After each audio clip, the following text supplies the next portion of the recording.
Okie dokie, everybody. Welcome. This is Coffee Conversations from Metal Coffee Shop. My name is Karen Edwards. I'm going to be your host and moderator today.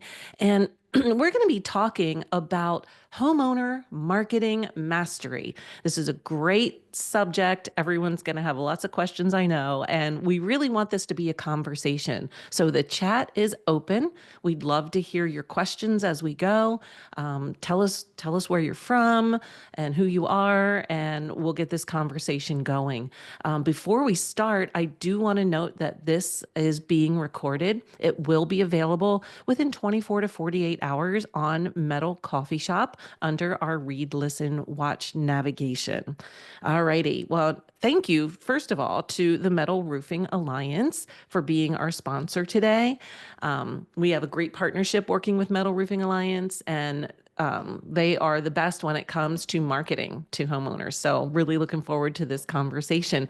Let's dive in and start with some introductions of our guests. Renee, would you please introduce yourself? Yeah, my name is Renee Ramey. I'm the executive director of the Metal Roofing Alliance.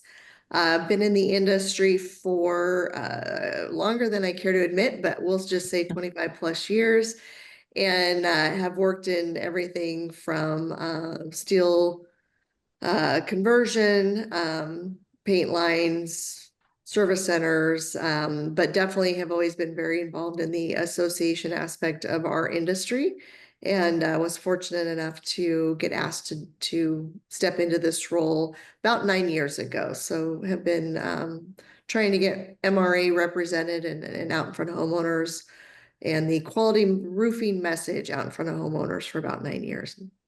Perfect. Yeah, thanks, Renee, for being here. You guys do a great job. Um, Next guest is Melissa Dunson. Melissa, welcome. Please introduce yourself. Thank you. We love Roofers Coffee Shop and Metal Coffee Shop. You guys are awesome. And we love the Metal Roofing Alliance. You guys are great. Love working with you guys. I'm Melissa. I'm the Director of Marketing for Central States Manufacturing, the largest metal roofing components manufacturer in the country right now. Been around for over 35 years, 100% employee owned. I am new to Central States. I've been here a little over a year, but I have about 15 years in the roofing industry working for major manufacturers. So I'm really excited to be here today. Thanks. And last but not least, Mason, please introduce yourself. Good morning, everyone. My name is Mason Baker. Originally from Washington State, but kind of got my start in the surveying engineering world, and then kind of saw a gap in the marketing. And so about 5 years ago now, started a marketing company, and have been lucky enough to partner with companies like the MRA to really help develop their marketing strategy and how they're marketing to homeowners and companies. So I appreciate you having me here. Yeah, thanks for joining us. And fun fact, Renee is Mason's mother. So we love families working together, right? We do that at Metal Coffee Shop, and MRA is doing that as well. Thank you once again for being our sponsor. Okay, I am going to stop sharing my screen because I really just want us to have a conversation. And we don't need PowerPoint slides to do that, right? So diving into this topic, if you're marketing to homeowners are busy, right? And there's a lot of clutter out there on the internet. So I think one of the things that we focus on is trying to simplify our message while still educating them and getting the message across. And I want to start with Renee and Mason because you guys are focused on educating homeowners about metal roofing and the options, and you've got a lot of experience doing this. Can you talk a little bit about how you get that message across, but keep it simple at the same time? Yeah, we when I stepped into this role a while back, we were a little bit more, and I think marketing just as a whole was a little bit more, we're going to throw everything at you. It was kind of the mentality, and I think at some point that made sense or that did work. But yeah, you've nailed it, Karen. You know, in today's world with cell phones and laptops and fast-paced living, if you will, we just don't have that kind of time. So we have definitely streamlined all of our content, all of our social media pages, our website, everything has been very reformatted and cleaned out so that what you're looking at the end of the day as a homeowner is, I want the information, I log on, bam, here's what I need. Very simplistic, very easy to navigate and follow. And I know we touch on it later, but just kind of even changing up the, we're visual versus non-visual aspects of things as well. And then looks like we might have lost Mason, but Mason does all of our social media and whatnot as well. And so we've spent a lot of time, and as the markets transition, kind of taking out of other more traditional areas of advertising and promotion and gone to social media, where Mason has helped us out tremendously. Mason, do you Yeah, want to add sure. to that, please? Yeah, I think the great thing is that you can still be informative without overwhelming the customer. And that's where we, with the MRA and some of the other companies, have kind of shifted into, you know, eye-catching graphics, simple headlines, something to kind of bring them in. And if you really want to drive them somewhere, you can do that to your website or to an article. But the idea of like putting a bunch of information out there for them to read all at once might actually negatively impact you, because their attention span is usually so short that if they see something that's so overwhelming, they're probably going to skip right past it. So that's kind of been um, our way of kind of shifting that a little bit. Melissa. Yeah, one of the things I always think about roofing is that as a homeowner, typically roofing is based on a need, right? A lot of people aren't just thinking about unless it's a new build. So tapping into that need, we know that really damage and particularly weather events are very, very tied to that. And so whenever we're either doing homeowner advertising or encouraging our customers to do homeowner advertising, it's really like get right to the point about why they should care about this. They have a need, and that you need to help them understand why this product type is going to be the thing that meets their need and helps prevent them from having to have this need again quite so quickly in the future. And so that's been really effective. Yeah, yeah, and when talking about, I love the message of keeping it simple, because we're in the scrolling and we just keep scrolling, and you need to have that thing that makes somebody stop. And what that thing could be is, it could be somebody who does have a need, Melissa. Maybe that maybe they just had a bad storm. Yeah. Maybe there was damage, and storms have been going nuts. This is the season, right? April and May, in the middle of the country, across the country, really. So Renee, I want to talk a little bit about, because you're kind of planting the seed and setting the stage with your education efforts. So how does that, how do you, I'm stumbling on my words here, trying to figure that out, keeping it top of mind and staying in front of the person, even though they don't have a need. How are you targeting the people that you're targeting? Right. Well, some of the homeowners that we deal with come to us. So, we provide a form, we can get them to the website, but when they become interested enough or want to get more information, it's kind of a voluntarily sign up to learn more aspect of things. But taking it back to just the educational side, and driving awareness of metal roofing just as a product, I think it's consistency. And again, Mason can answer this just as well or better than I, but it's consistency in timing of how often you're in front of them. And then there's the consistency of, kind of the look and feel or the format, so that when, they see it and it hits home with them once, and then maybe come back with a second message or a third message, if there's some consistency in that look and feel, it catches their eye and they can kind of go back to it over and over. And yeah, that's one way we get our information kind of out and attention grabbing. So, Mason, are you focusing on specific keywords or phrases when you're marketing to homeowners?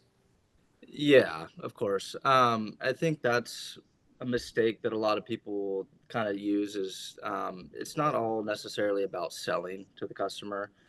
I know we keep going back to education, but that kind of has proven to be the way to really hit home with homeowners, and people that are in the market for metal roofing specifically. But it's using words like, lifetime roof, or energy saving, stuff like zero maintenance or eco-friendly, that are kind of going to trigger them to want to learn more. It's not just, a title of buy a metal roof now. So you really want to educate them and make them understand the benefits of why they're going to make that decision.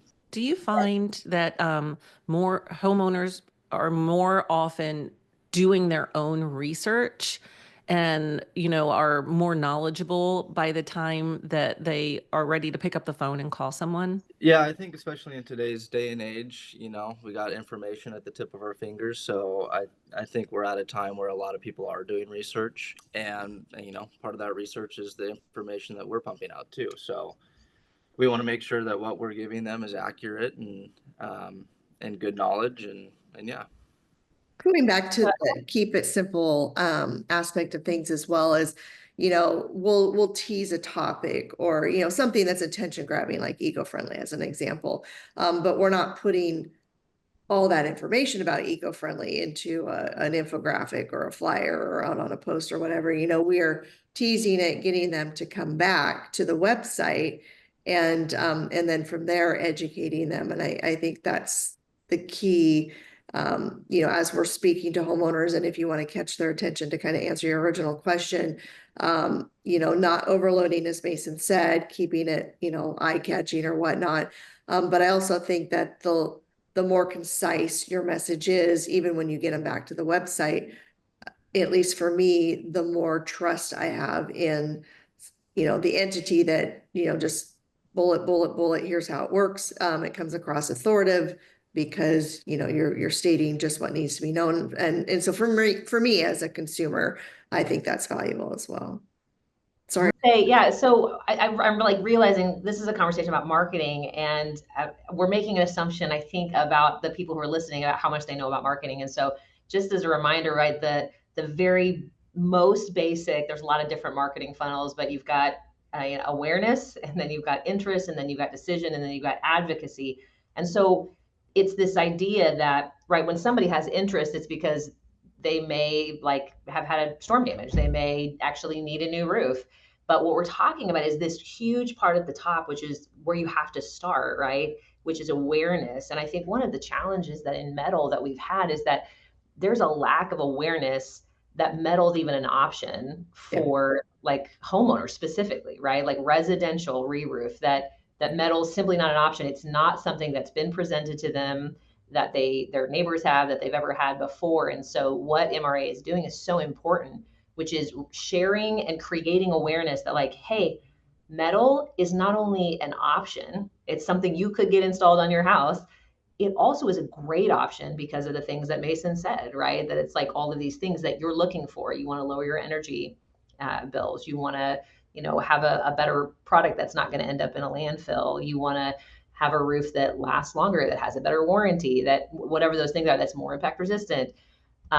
So that's really what we're talking about, is making sure that when that homeowner gets to the interest phase, right, they need something, that they aren't just thinking about the kind of material that's on 4 out of 5 roofs in America right now, that they're thinking about metal as an actual real option, which leads them further down that funnel, where they start to do this research. And MRA is out there, and they've done such a great job of like creating organic SEO for their stuff, that when you search for metal roofing and information about it, their site will come up and people will end up on their site. So anyway, we love partnering with them because what they're doing to educate homeowners about it being a great option is like invaluable. Absolutely. And thank you, Melissa, for kind of backing up the boat a little bit and explaining those stages, which probably should have started with that. And I also want to say that what we're talking about really now is pretty much all digital, right? And getting in front of homeowners where they are, which is on their phones, on their computers, on the internet. Okay. And so digital could be, right? It could be Google display ads. It could be pay per click. It could be running ads on social media. It could be boosting your content that you're posting. Mason, I'd like, since this is what you do every day for a living, what's the best mix for people, and how do you know what's going to be right for your company? Yeah, I mean, every company is going to be a little different. But I'd say for kind of the companies that we're dealing with, especially in the roofing industry, we're seeing a lot of success with like meta advertisements. Whether that's boosting your content that's already out there or creating an advertisement that's fresh. You created a graphic for it and pumping that out.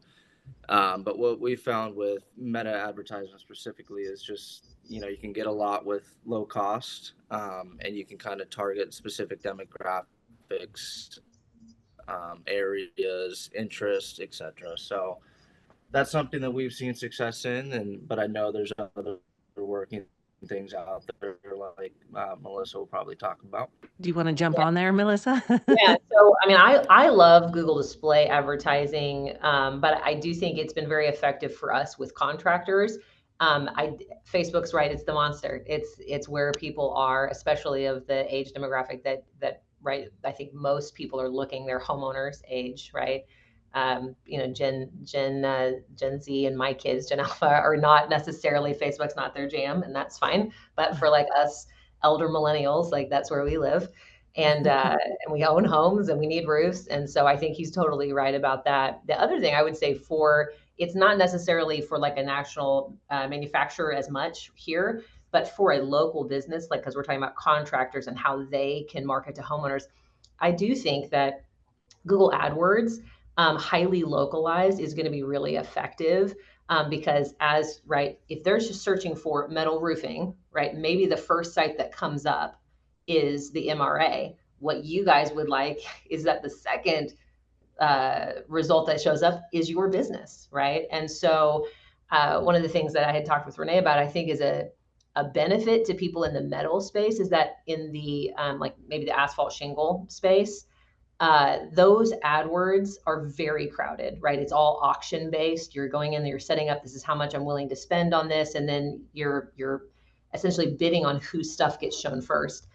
And people who are willing to spend more money, really large manufacturers, really large contractors, they're gobbling up a lot of those same keywords that you're competing for. In the metal space, though, it's a much more green field. And there's a lot fewer people that are competing for those words. There's some, you guys can try out some stuff like SEM Rush is one where you guys can go in and you can actually do some research to find out in your area what are other people competing, what are the AdWords that they're looking to compete with. And I would encourage people, go and find the space that nobody else is playing in, because you'll actually pay a lot less per click. And people, your customers as contractors, you're looking for people not 3 states away. You're looking for people who are like in your area. They want to know metal roofing near me, metal roofing contractors near me. So I think it could be really effective. Yeah, yeah, and people are. We didn't talk about this when we did a run through prior, but I think it's important to mention that when you search the internet for something, you know that the first three links, maybe four, people paid for to be there. So as consumers and homeowners are getting more smarter about that, they may skip those first few and go, I want the organic one. So that is saying that you want to make sure that your website has the right content so that it will be delivered by the search algorithm as a valid, this has the information I think you're looking for. So maybe you could talk a little bit about the content on websites. I don't know. I mean, I love the content that MRA makes, and we share it, and we encourage other people to share it because it's such great educational pieces. I don't know if you guys want to talk about that. It's you guys are doing the hard work for people, honestly. Yes. Well, and I was going to say that earlier and I kind of slipped my mind, but we talk about keeping the message simple and we're doing all these things. We're on every platform out there. But again, everything we're putting out is extremely simplistic, easy to read, quick to read. But I didn't really bring it full circle back to, you've got to drive them somewhere, right? Those little call to action buttons, click here, learn more, whatever the case may be, need to go somewhere. And that's where the website for MRA, that was my number one thing I did when I got into this role, is if you don't have a solid, relevant, easy to use place that all these call to action buttons are sending, homeowners to, then what have you accomplished? And so for us, that's what our website is in our dynamic or our situation is everything that we do to promote metal roofing to homeowners, every link, for the most part, I'd say, I don't know, maybe 99% of our call to action is back to the website on some page. And then to Melissa's point, that's where you're presenting, the hard data, the facts, the information, the pretty pictures, the videos, whatever it is, depending on the topic that you think appeals to and educates the homeowner about your product. Yeah. So Yeah. I can't underscore enough, at least from my perspective, that having a solid website above anything else that you do from a marketing perspective for your company is very important. And I just want to underscore, I know that might sound like a daunting thing or an expensive thing for, a business starting up or someone who's not familiar with it. But we've stood up, I mean, Mason and I have another nonprofit association that we've stood up and I created a website and I am not a web developer. Mason's done one. They're not that hard and they're not that expensive. And they're pretty, plug and play. If you were interested in starting up a website there, you can do the most simplistic one just to have a presence and then go from there. Yeah, I always like to say, take a look at the folks that you have in your company. If you have any of that next Younger, generation joining yeah. your team, they probably know how to do that. It used You to be know, what I did, and then all of a sudden it was just like, oh, I don't know this anymore. I need to. right. But yeah, that's so true because like Melissa said, there's awareness, right, at the top. And then, we grab their attention and then we've got to bring them Yes. somewhere. And then you're Yep. bringing them to your website. And if they come to your website and it's like, oh, what is this? I'm not going to work with that kind of person or that impression that I'm getting from that website. So it's really, really important that be part of it. Melissa, do you want to add? Well, I'll just say I thank you for saying that, Renee, because it is interesting to me how many small businesses, especially like contractors, they may not have a website. They have a Facebook page, right? That's their website. And while Google has gotten much better about scrolling and presenting Facebook page content as a search result, it's gotten much better over the last however many years. There's a level of expectation in our culture today that like if you're a legitimate business that you have a Yes. website. And so even though your content may show up in whatever the top page of Google, it's not saying necessarily what you want. Like I'm trusted. You can pay me $25,000 to put on a new roof for you, right? That's not saying that. And so you need to help people to feel like they can trust you, like you're legitimate.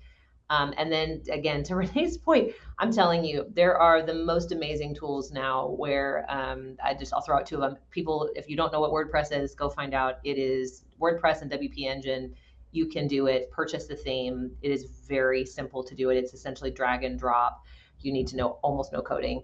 The one that you could do is you could literally try GoDaddy, and they have some templates and themes that you can immediately choose from. You could, in an afternoon, between that and the content that you could pull off of MRA, you could have a website, and I highly recommend people to. And then another point about giving, if you have a new site, it might not have any authority, right? It might not have any, like, because it's brand new. Doing things like linking to legitimate sites like MRA and backlinking content can help you with that. And so make sure you prioritize sites that are legitimate, that have really good information on them. Share that content, link back to it, and that will actually cause your site to grow in authority and show up higher in SEO. Yeah, so just what Melissa's saying, authority, what that is the domain authority, which the higher your site ranks, the more likely it is to be delivered in search results when someone is searching. And it's not really, it's kind of an elusive number. It's a prediction, like, oh, we think your site is going to, be at this number. The other thing I want to add into that too is Gmail or Yahoo, or, get a customized email, which you can do through GoDaddy and through those for a couple bucks a month, right? Because same, Melissa, if I'm going to spend $25,000, $30,000 with you, right, I expect you to have a professional email, which, I mean, Gmail can power it even, but you can still use that customized domain. Yeah. Okay. Sorry, we kind of went down a bunny No, trail there, but I think it's pretty important, because we are making some assumptions that people understand. And, send your questions in. If we're talking about something and you have a question that comes up, please let us know. We'd love to answer it. I want to move a little shift over to, we're talking about WordPress and tools that are easy to use.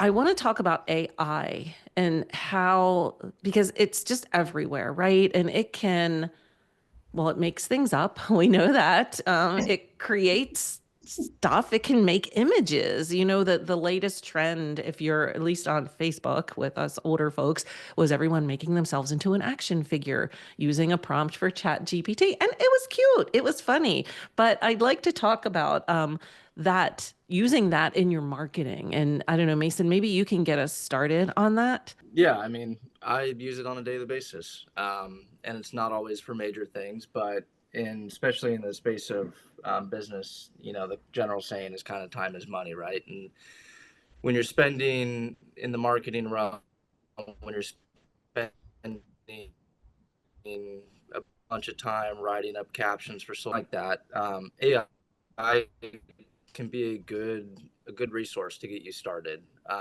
Put a prompt in there, see what it comes up. Like you said, sometimes it gets a little funky and it adds a couple of things that maybe aren't true. So I would say if you're going to use AI, make sure to do your due diligence, and give it that, I like to call it that human factor. You don't want it to read like a robot if you're doing any sort of ad copy or copy in general. And then on a graphic front, sometimes it has an easy way of kind of creating these cool graphics that you can use, and sometimes it's a little funky and it has things that you can't use. So I would say definitely play around with it. It's useful in a lot of ways, but don't forget to put a little effort in yourself. Melissa, you're laughing. Have you had some Well, failures? I was going to encourage everybody to go Google AI images gone wrong, and just because it's hilarious, right? Because it's not a person, and so it's very literal, and it's putting things together sometimes that are very comical. You can't use them in marketing, but man, if you need a good laugh, it's great. So I actually am aware of a situation. It wasn't for this company where they had AI generate images, and without knowing it, they actually violated some copyrights, right, of some people, because it had taken pieces and done things, and actually it was not good for that company. And so one of the things I always try to do is I think AI is awesome for image generation, but not from scratch. And so I recommend people lots of stock photo sites. Some of them are free, some of them are paid, but they're very economical. I would purchase a stock image and use that as the basis of it so that you have the rights to that. You've bought the rights to that. Then you can use that and submit it in there, and from that image, get it to iterate various things. And a really effective version of it is a company I worked for previously.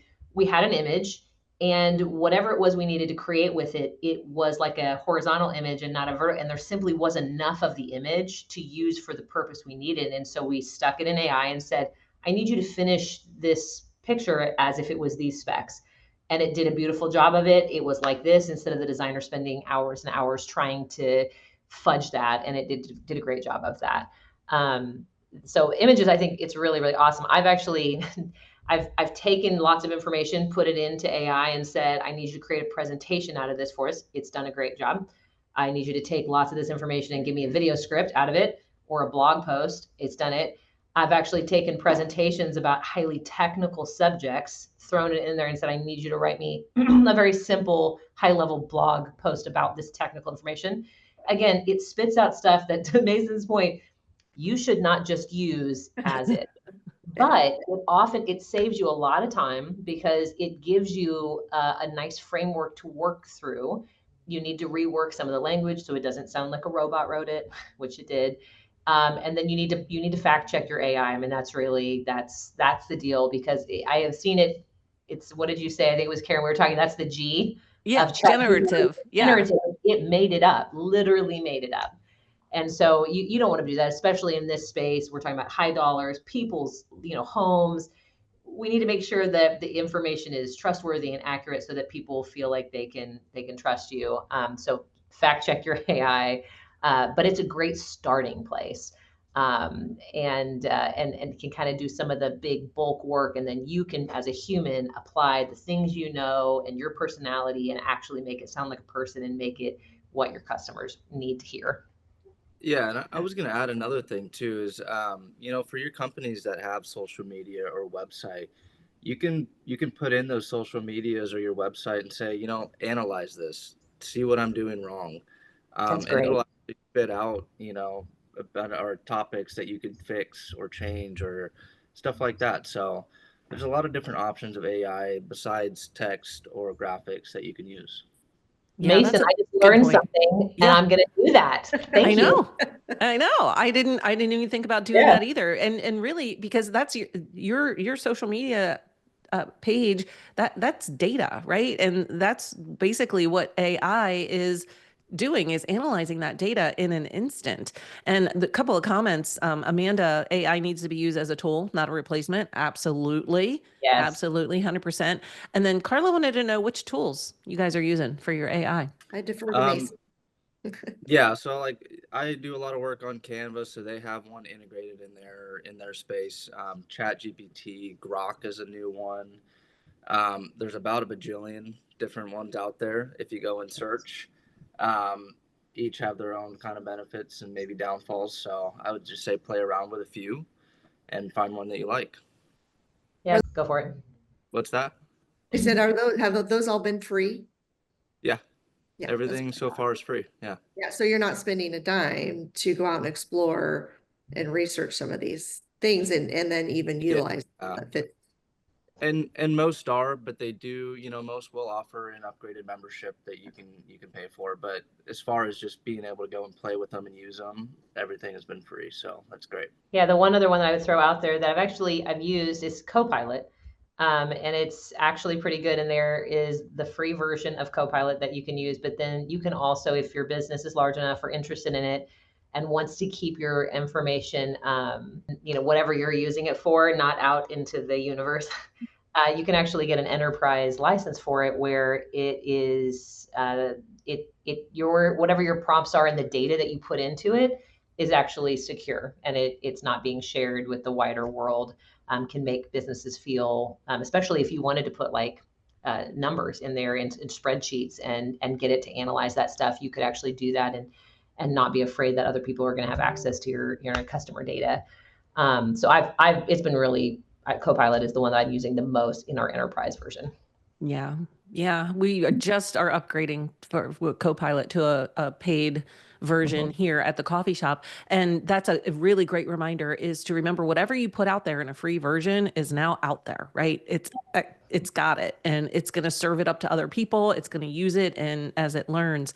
And Kathy has a comment here. She said, it's interesting to ask AI which tool is best for you given what you're trying to accomplish. Like, here's what I want to do. What do you think I should be using? Really interesting. Wow. Good conversation. Okay.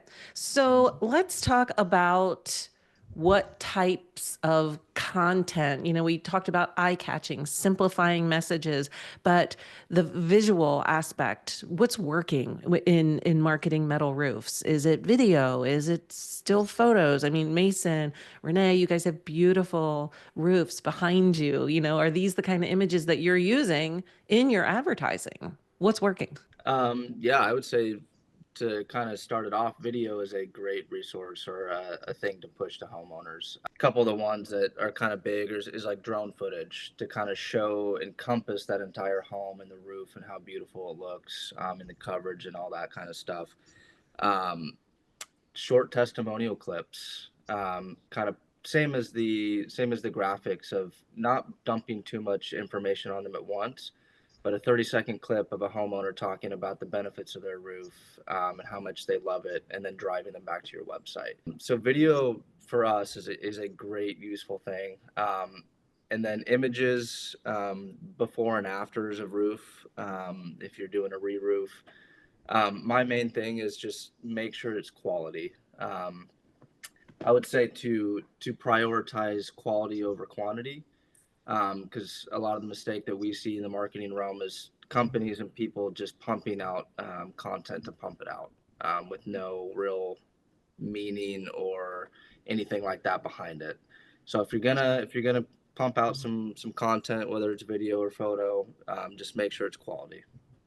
Yeah, and I think just to reiterate where he's going with that is it goes back to like having a website, at least it's a presence out on the web is, a homeowner is trusting you, metal roofing isn't cheap.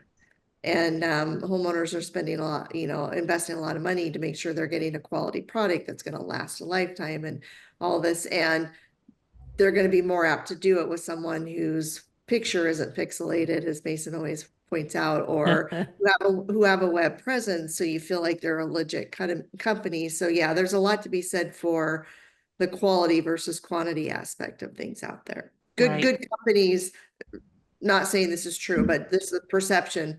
Good companies have good ads, have good websites, have, accurate information. So be aware of that.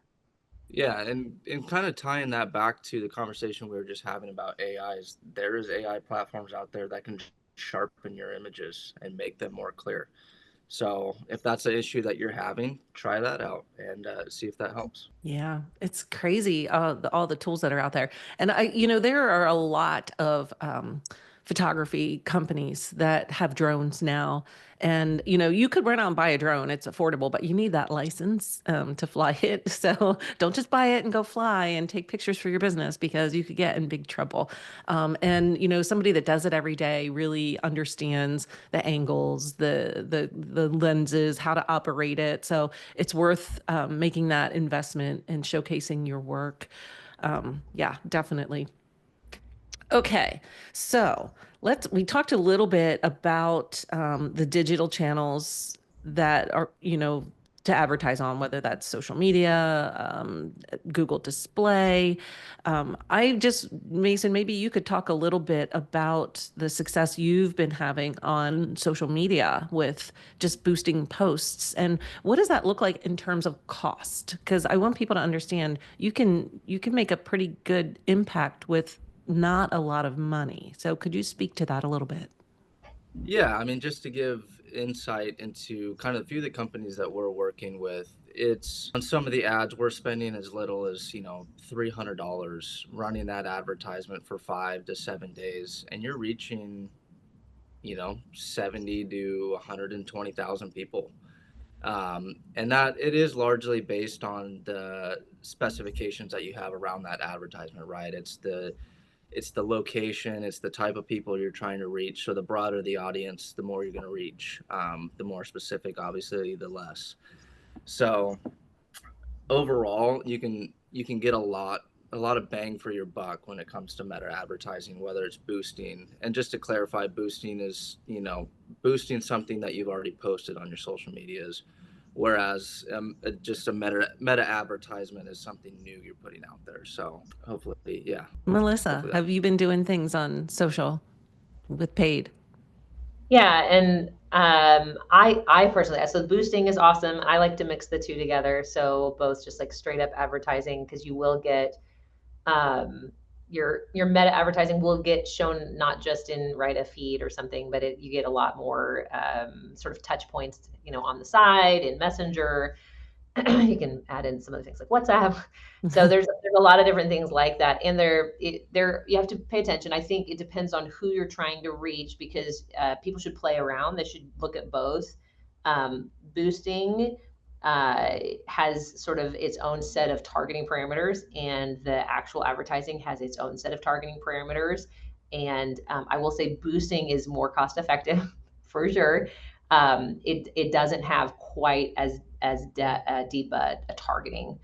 So depending on how deep you're trying to get with that, but I think people should do both, and you're more likely to get followers or reach the people that are following you, or like the people who are following you already if you're doing boosting. So it's a inexpensive way to like quickly make a big impact. I totally agree. There's other forms of advertising depending on who you're trying to reach. If you are trying to reach maybe like higher end homeowners, or maybe you're actually trying to do business owners, you may consider LinkedIn advertising. It is a little pricier, but it's it is somewhere that anyone who's like a professional level would have a presence there. And so that's also something we've been working with. It's been pretty effective. So Yeah. And I want to say, we're talking all digital, but if you're a local contractor, Mhm. that, there's some traditional advertising outlets out there that can Yeah. make, a television ad, a print And I ad. know this is even going to sound crazy. I'm a big fan of contracting companies sponsoring sports teams. Like, Yes. it's actually incredibly effective. Um, that really localized name recognition. And you have a bunch of kids and coaches who continue to wear their team jerseys everywhere. Your name gets mentioned a bunch of times. It's in a program every week when their kid plays Little League baseball. It's actually really effective, and so it's not typically terribly expensive. So, and you get Right. the boost of like doing something great in your community and seeing, and showing that you're supporting your community. So it's a win-win. Yes, yes. Ask your team members who's got kids on a sports team. I bet they all raise their hand, right? So that's easy to do. I want to also mention, and we didn't talk about this earlier either, but there is a platform out there that for homeowners, I think is really grown over the last few years, and that's Nextdoor. Are you guys using that in any way? I get notifications because they email me stuff and I go, what's that about? And people are always saying, hey, I'm looking for someone to, fix my fence, and looking for recommendations. And I believe they have advertising opportunities that businesses can go on there. What are your thoughts on that? We haven't. I'm familiar with them. I've heard of them. To my knowledge, unless Mason's done something on our behalf, in that realm, we haven't done much with or anything with them just yet. Interesting. Yeah. Yeah, I'm familiar with House, right, and Angie, Yeah, and some of Angie. those things, and Nextdoor. I think some of the challenges in some of the other platforms, I don't know this about Nextdoor, was sort of their business practices, and at some point there was like enough attention on it that people didn't feel good about it, right? Homeowners didn't feel good about it, and then Hmm. separately contractors didn't feel good about what they were getting for their advertisement. So I do think that's a challenge for sites like Nextdoor to have to overcome that. There have been other similar type sites that have maybe done some things people didn't like, and so people maybe Right. likely Yeah. better. I guess the thing I would encourage people to look into, contractors, to say, go in there and ask some really tough questions about how your stuff is being promoted and what kind of lead you are getting out of that. And if the answer is it's good, then that's fantastic because you're partnering with a company who's doing separate advertising that benefits you on top of the advertising you're already doing, right? Yeah, Nextdoor is more like a social media platform Yeah. for neighborhoods. It is the way that works. So they're not capturing leads and selling leads to contractors, but contractors could put an ad on the site. I know nothing about it. I just know from my own Either. personal experience. That's how I found my electrician, to be Oh, honest. interesting. Yeah, yeah. Maybe So it's an organic opportunity. I mean, it's a little bit yeah, Yeah. like you can have a Facebook presence, you can have an Instagram presence. You don't have to buy ads. I think everyone should have a social profile, a handle yes, on all of the relevant socials. And so if that's one that's like the people that you want to sell to are on there, then right, like set up, I mean, what do you have to lose? Set up right. a free, profile on that. Yeah, so let's talk real quickly, and I don't know, Mason, if you want to start us off about the importance of a Google business profile. As far as like my business, or are you talking about for contractors? Like a Google My Business. I think they keep changing the name, like claiming your business profile, so that when someone does a search, there's that box that shows up over on the right Right. hand side, that you can claim if it's your business, and Yeah. then you can post information and content there, and also capture Google reviews. Yeah. Should have it. It's important to have.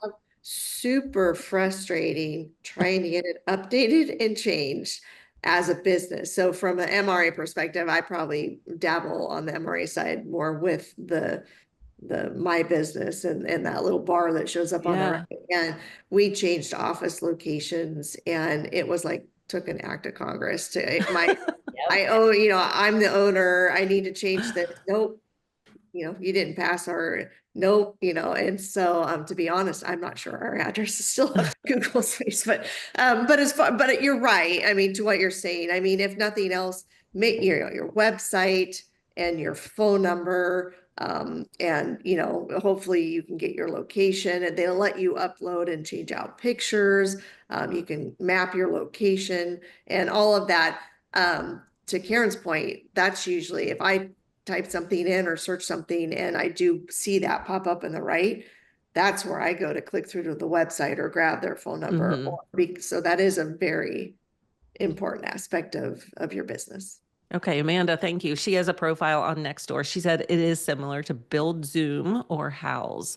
So Okay. yeah, just be aware, ask tough questions like Melissa said, and make sure it's right, because there's nothing more frustrating than feeling like you're throwing money away, right?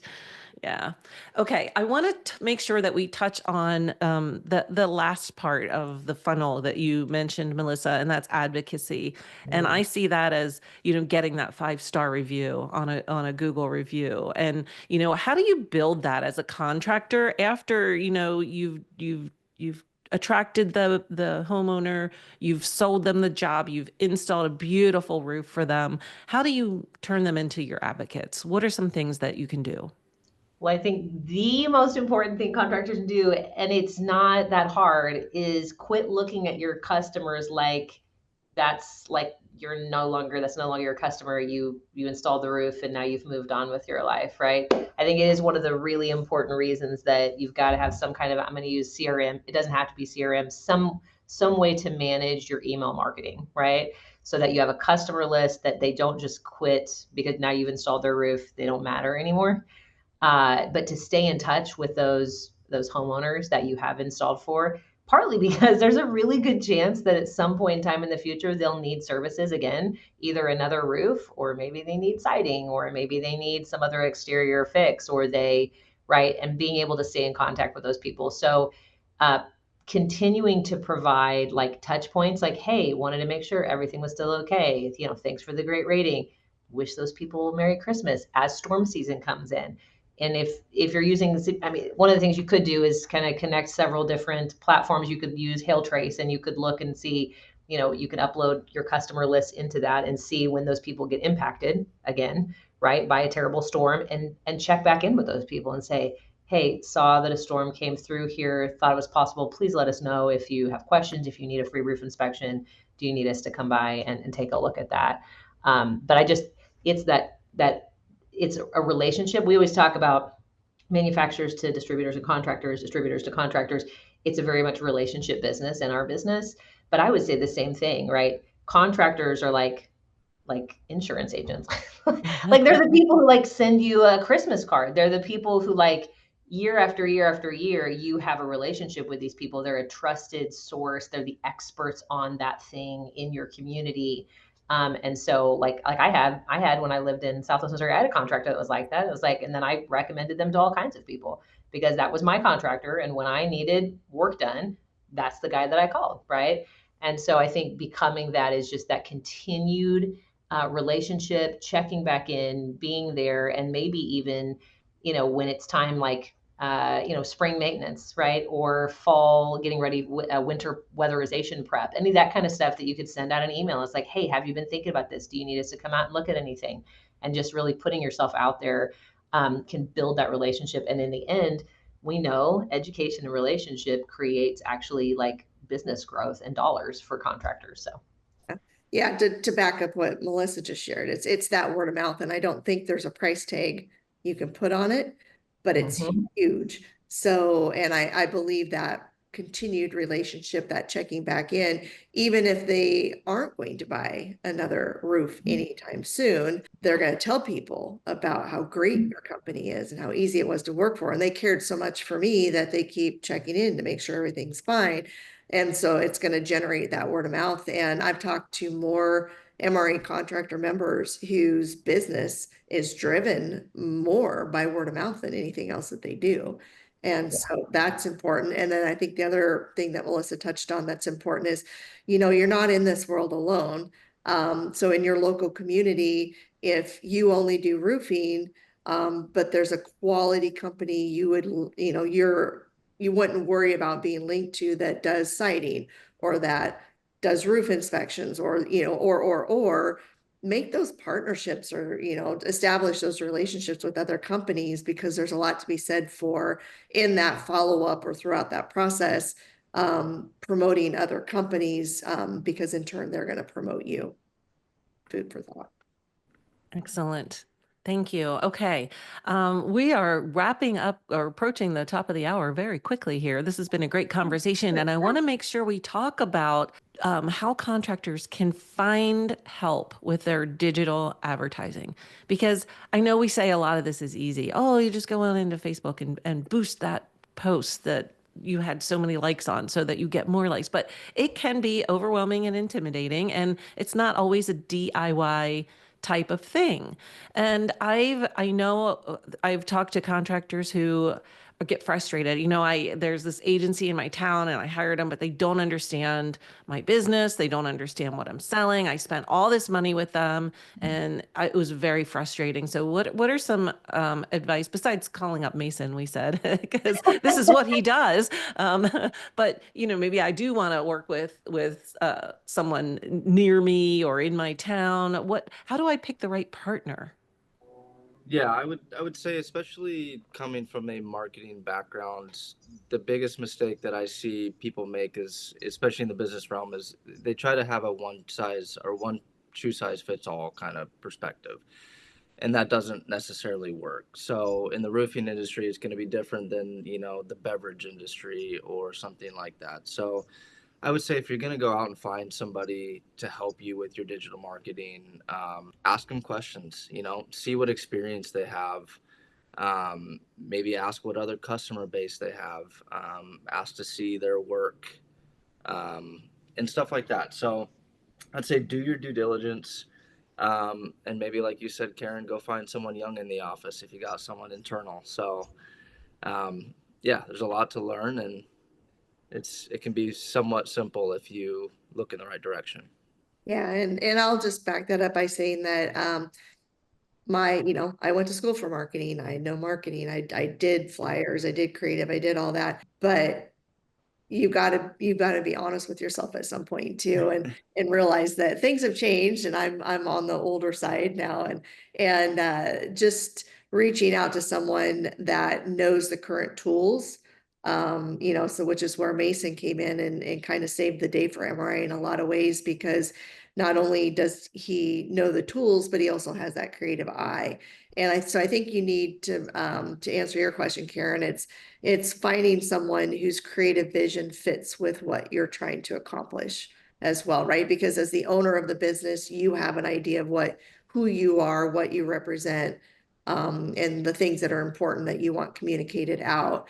And you give that to someone, and they can take it and run with it, or they can drop the ball and be putting together content that does not represent your company, or that does not give the impression, that, and you have such a limited amount of time or opportunity to make a good impression or catch the attention of a homeowner. So yeah, make sure that whomever you identify and partner with to do that, expresses your company and you in an appropriate manner. Melissa, anything to add? Yeah, I have three recommendations. So the first one is make sure that whoever you're working with as a contractor for homeowners, make sure they have B2C. So B2B and B2C, not always not the same. Yeah. So make sure that they have B2C experience, which is business to customer or consumer. The other thing I'd say is it's really awesome if you can find a B2C marketing agency that specifies in building products and roofing. If you can't, here's a recommendation. There are essentially two pieces. You have systems, which is like what we're talking about, like making sure you're placing the ad, you understand the system, you know how to do it. The other is content development. If those can be both with an agency that understands your specific space, that's top notch. If you can't, find somebody who understands how to turn the knobs and flip the switches of the actual systems, right? All the social media, all of the advertising platforms. and then make sure you get somebody separately who understands the content needed for this particular space. Otherwise, you're going to either be making all your content yourself, which you probably don't have time to do, or you're not going to be very happy with the content that is created, because it is a relatively technical thing we're talking about, right? And that there's nuance to it. So, and then the third thing I would say is make sure that you're partnering with associations like MRA, like MCA, like NRCA, really, because a lot of good content and some good advice will come from them. And then also partner with a good manufacturer, whoever is your supplier. Make sure that they, if you can reach out to them, they oftentimes have marketing tools, templates that you can use for things, content and photography that you can use on your site from them. That's one of the things Renee and I talked about. That's really, they say, hey, if you need this, you need to go to your manufacturer so that you're using that manufacturer's photos. And manufacturers are typically very happy to share those with customers and contractors who are using our materials. And so just make sure you're hooked in with the right associations, and make sure that the manufacturer that you partner with understands what your need is and has the stuff that you need and can help you be successful in that. Very well said. Very well said. I love the partnering with your associations. If you go to industry trade shows like MetalCon or the International Roofing Expo, walk around the show floor, because there are agencies, marketing firms that do focus on these industries, and you will see them at those shows. So you can have those conversations there. Yeah, Yeah. I was just gonna add something to Melissa's point. There is marketing encompasses a lot of things already, and it can take time to learn those things. So if you are at that point where you're like, man, I don't want to learn that, so I'm gonna hire somebody, it's just as bad to go hire somebody that you then have to teach about your industry to do their job. So yeah. So you're either going to waste a lot of time or you're going to waste a lot of time. So finding that right fit is crucial. Yeah. Yeah. Very well said. Thank you. Thank you, Mason. Thank you, Renee. Thank you, Melissa. Thank you, Mason. This has been a great conversation. We hope that everyone out there has found some nuggets to take back to their businesses that they can use. And, thanks for being here today. As I mentioned, this is going to be available on metalcoffeeshop.com under the Read, Listen, Watch in 24 to 48 hours. So if you'd like to share this webinar with anybody, feel free to do so. If you want to learn more about Metal Roofing Alliance and getting involved with them, please visit their directory on metalcoffeeshop.com. By the way, they are sponsoring our residential metal photo contest right now. So if you send in pictures of your work, you will be entered into their quarterly contest, and then they'll help promote you and your work if you are a winner. So yes, please do. And Mason is with Misfit Bound Marketing. Thank you, Renee, for dropping that in there. Thanks, everybody. We do these coffee conversations quarterly. So the next one is not going to be for a few months, but we hope you come back for more, and we hope to see you on the next one. Bye-bye. Thank you, everybody. Thank you. Bye, guys.